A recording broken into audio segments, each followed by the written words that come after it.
வணக்கம். இன்றைய முக்கிய தலைப்புச் செய்திகள். மார்ச் 8 சர்வதேச மகளிர் தினம் உலகம் முழுவதும் கொண்டாடப்படுகிறது. மகளிர் தினம் ஏன் கொண்டாடப்படுகிறது, அதுக்கு பின்னால் இருக்கும் போராட்ட வரலாறு என்னங்கிறது தான் நம்ம இன்றைக்கி தெரிஞ்சுக்க போகிறோம். பெண்கள் மட்டும் ஸ்பெஷலாக அவர்களுக்கு என ஒரு தனியாக ஒரு தினம் கொண்டாடப்படுகிறது. இந்த நாள் ஏதோ ஒரு காலத்தில் பெண்கள் வீட்டில் இருந்ததால் மகளிர் தினம் அவசியமாக இருந்தது. இன்று அனைத்து துறைகளிலும் பெண்கள் பணிபுரிய தொடங்கிவிட்டனர். அப்பயுமே பார்த்திங்கன்னா பெண்கள் இன்றும் வீடு முதல் நாடு வரை பெண்கள் இரண்டாம் தர குடிமக்களாக தான் பார்க்கப்படுகின்றன. தாய்வழி சமூகம் மெல்ல மெல்ல மறைய துவங்கிய காலம் தொட்டு பெண் என்பவள் இன்றும் ஆண்களுக்கு ஒரு படி கீழ் என்பது இந்த சமூகம் இன்றும் நமக்கு கற்றுக் கொடுத்துள்ளது. வீடுகளை பொறுத்தவரையிலும் இன்றளவிலும் பார்த்திங்கன்னா ஆண் குழந்தைகளுக்கு வழங்கப்படும் முக்கியத்துவம் பெண் குழந்தைங்களுக்கு வழங்கப்படுவதில்லை.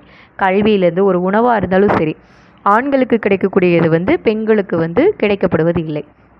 சில தினங்களுக்கு முன் மனைவியை கணவன் வீட்டு வேலை செய்ய சொல்வது கொடுமை அல்ல அப்படின்னு சொல்லிட்டு தில்லி நீதிமன்றம் கருத்து தெரிவித்தது.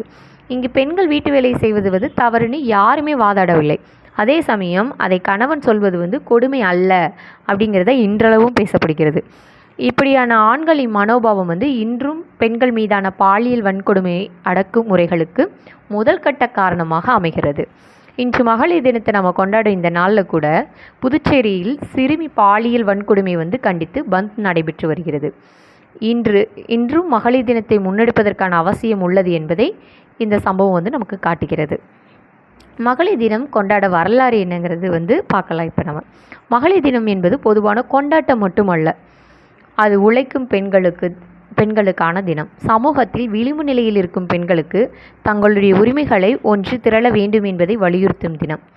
1850 தொழிற்சாலை, அலுவலகம் உள்ளிட்ட இடங்களில் ஆண்களுக்கு நிகராக பெண்களும் கால் பதிக்க தொடங்கின.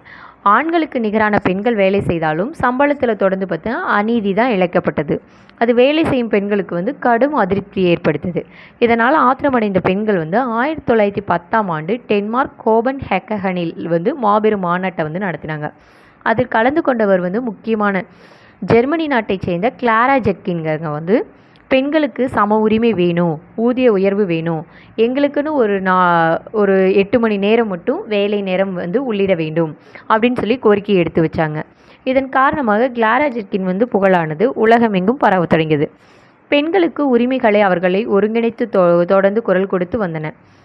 எங்களுக்குன்னு ஒரு பெண்கள் உரிமைகளுக்கான உலகம் முழுவதும் நிலைநாட்டும் விதத்தில் ஒரு குறிப்பிட்ட நாளை பெண்கள் தினமாக அனுசரிக்க வேண்டும் என்று ஒரு கருத்தை வச்சாங்க. இதனைத் தொடர்ந்து மகளிர் தினம் முதல் முறையாக 1911ஆம் ஆண்டு March 19 Australia, Denmark, Germany, Switzerland ஆகிய நாடுகளில் கொண்டாடப்பட்டது. ஆனால் 1913ஆம் வருடம் மார்ச் 8ஆம் தேதி பெண்களுக்கான வாக்குரிமை அளிக்கப்பட்டது. இதன் காரணமாக அந்த தினத்தை தான் நம்ம நினைவுபடுத்தும் வகையில் மார்ச் 8ஆம் தேதி சர்வதேச பெண்கள் தினம் கொண்டாடப்பட்டு வருகிறது. எங்கள் சேனலை லைக் பண்ணுங்கள், ஷேர் பண்ணுங்கள், சப்ஸ்கிரைப் பண்ணுங்கள்.